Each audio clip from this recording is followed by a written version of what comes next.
Design is always about sparking curiosity in the viewer. Through that curiosity, you can start to communicate ideas and you can start to negotiate with perceptions. My name is Fernando Laposse. I'm a designer based out of Mexico City. My work specializes in using natural materials and how these natural materials can then connect with farmers, especially indigenous farmers here in Mexico. So I grew up in Mexico City. My dad is a baker and my mom is an artist. One of the people that used to work in my dad's bakery is called Delfino. He comes from a little village called Tonawixla. When I was a child, my parents, trusted Delfino enough to visit his village and spend some time in his village with us as children. It was a very sort of formative experience. It made me realize from a really young age that Mexico is comprised of so many different kinds of people with so many ways of living. I stopped visiting Tonawixla for about 10 years, and my return to Tonawixla was quite a shocking one. I just saw this barren wasteland.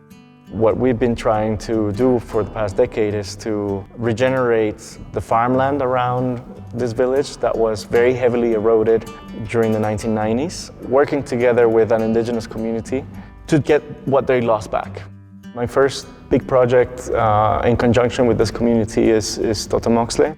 It's a technique that I developed to turn heirloom corn husks into a veneering material. It's sort of like a very thin material similar to a wood veneer that is applied to furniture surfaces. We've been collaborating with the world's largest seed bank specializing in corn seeds that have helped us reintroduce 8 varieties of heirloom corn that were lost in the 90s. And what we do together is transform these leaves into the new veneering material, creating this sort of parallel economy where farmers can live more off the leaves rather than the grain of the corn. It's a project about restoring biodiversity. The next challenge was erosion. What we've been doing over the last 10 years is creating a system of reforestation. When you think of reforestation, you think of big trees, but there's almost no water here and there's basically no soil. The only plant that really can manage to grow with these conditions is agave.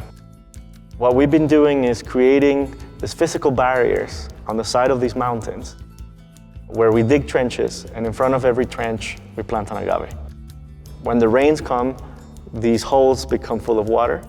That water starts to permeate to the water table, and the agaves retain the soil, create new soil, and invite new plants to be able to return. I just did a trip to Tonawixla a couple days ago, and I was very, very pleased to see that our system is really working.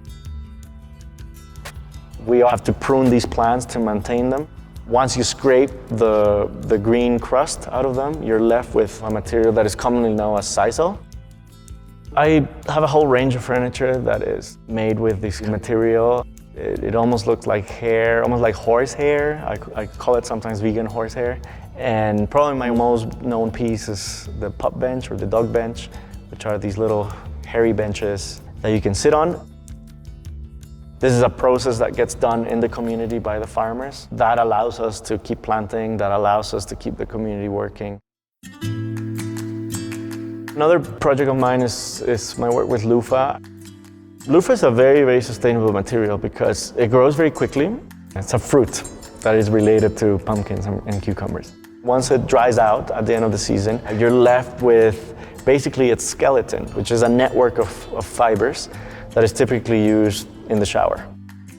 The challenge here was to basically manipulate it in a way that it could be applied to other furnishings. We cut it open, steam it, and then press it in a hydraulic press with a custom mold that we've made. And that then gets sewn onto a metal frame, and that's what becomes the loofah lamp.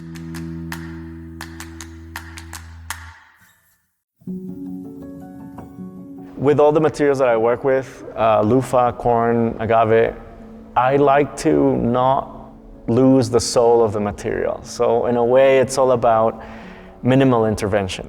I think a lot of the problems that we are facing with the climate crisis are actually human problems. It's extraction, it's abuse, it's inequality that causes a lot of the environmental issues. By rebalancing the system, by narrowing the inequality, you can actually not only empower those communities to thrive, but that has a domino effect in the well-being of the environments that they're living in. We are part of nature. There's no division between us and nature. We've been sort of taught by this more Western way of approaching life that we are the center of everything and everything needs to adjust to what we need.